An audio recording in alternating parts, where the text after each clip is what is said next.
Hey, Boundless Grace family, Ron Branscombe here. Hope you're having a blessed day. Hey, let's jump right into Ezekiel 12. This is an interesting chapter. There's a lot of stuff to it. There's no way I can do it justice in a 3 to 4 minute video, so you really, truly want to read it and study it, but I do want to hit some highlights.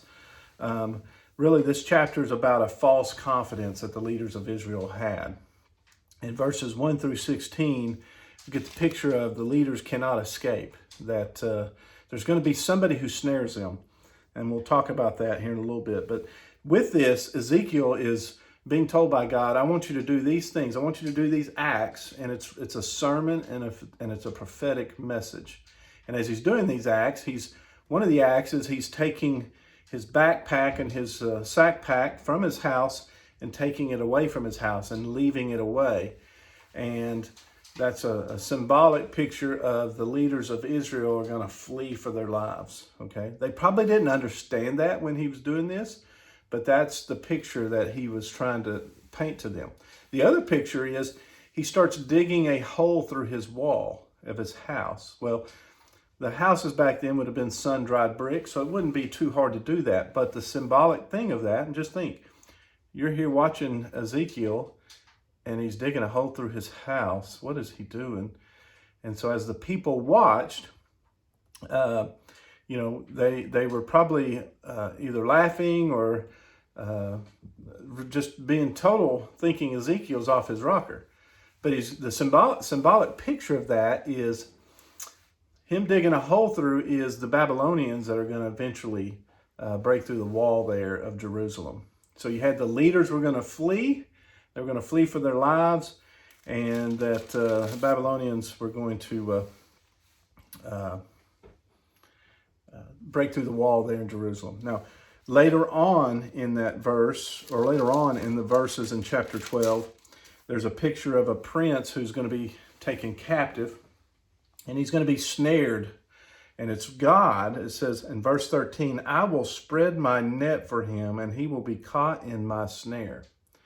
Now, this is talking about the prince being King Zedekiah, and the individual who captured Zedekiah was the Babylonians, Nebuchadnezzar. So God used the Babylonians as a tool to capture Zedekiah. And so it's really interesting that God was prophetically speaking to Ezekiel about how his ways, how he was going to have the judgment of what was going on, and the leadership was going to be judged. Now, it says, but he will not see it. This is in the second part of verse 13. He will not see it, and there he will die. Well, what happened to Zedekiah? And this is the prophetic speaking, because it had not happened yet.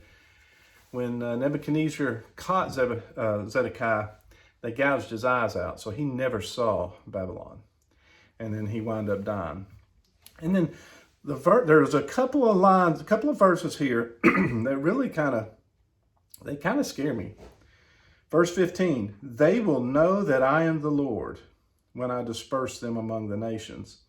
Verse 16 at the end, then they will know that I am the Lord. The judgment here of when things happen, that things are going to get pretty bad, that they will know that God is Lord. Now, I sit here and think about our country, and I think, how bad, obviously it's got to get worse, because how bad does it have to get for us to realize that they will know, that we will know that it's the Lord?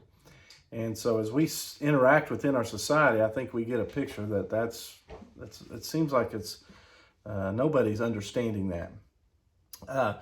Then you also, in the rest of those verses up through 20 or 17 through 28, the quick summary of those particular verses is that the people will live in complete fear. And Ezekiel's trembling while he's eating. God's telling him to do that. Tremble while you drink. And really gives the picture that they are going to be in fear during this time. Not a fun time, obviously, for Jerusalem, for Israel, but they're paying for their misdeeds and the consequences of living a life outside of God's will. That's a quick summary of Ezekiel 12.